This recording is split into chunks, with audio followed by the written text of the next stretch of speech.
This trig problem is different than a lot of the ones that we've seen and that you will see. I'm going to go through how to do it and why the solution works the way it does.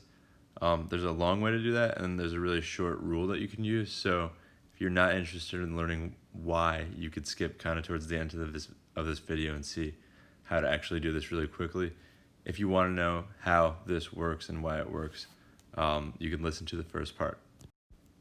As always, we'll start off by labeling a right triangle diagram because we use trig for right triangles.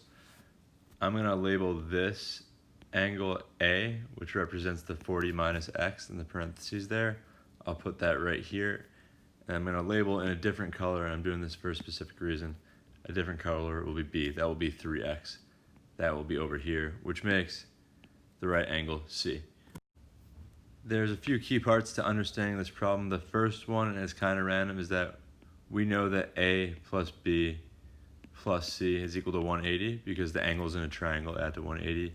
C is 90 degrees because that's the right angle. So A plus B plus 90 equals 180, which means that A plus B together is equal to 90 degrees if we have A and B there.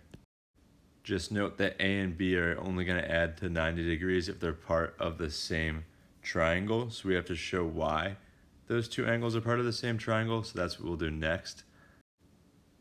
A is equal to 40 minus x, so I'll put that in the spot where A is, and B is equal to 3x, so I'll put that in that spot. Let's figure out what the sign of A is first. The sign of A is the side sign is opposite over the hypotenuse. So the opposite side to A is over here. So opposite A, I'll do that in blue for a reason.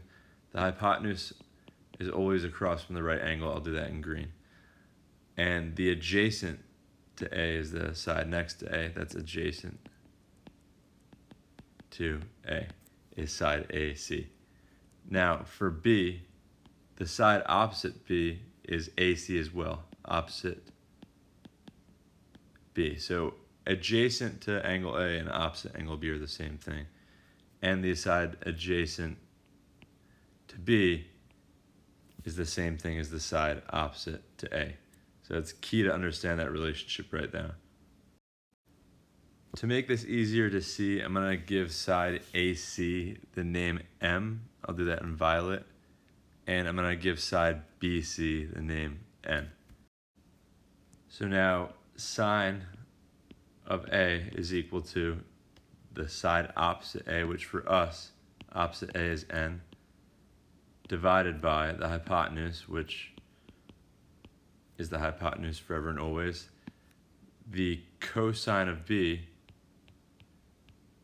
is equal to the adjacent side to cosine for that angle, which is up here, divided by the hypotenuse, which is equal to also N over the hypotenuse. That means that sine and cosine are both equal because they're both equal to what? They're both equal to N over whatever the hypotenuse is. So sine A and cosine B are equal. That means that they must be coming from the same triangle, which means that they must add up to 90 degrees. And now we can use that fact. That means that if sine of A, I'm looking back at the top of the problem right now, if sine of A is equal to cosine of B, B being some other angle, that means that those two angles add up to 90 degrees. So 40 minus x, which was our A, plus 3x is equal to 90 degrees. And from here, this is pretty simple to solve. With simple algebra, we'll combine like terms. We get 40 plus 2x equals 90. We subtract the 40, you get 2x equals 50 degrees. And if you divide by 2, you get x is equal to 25 degrees. And there you go.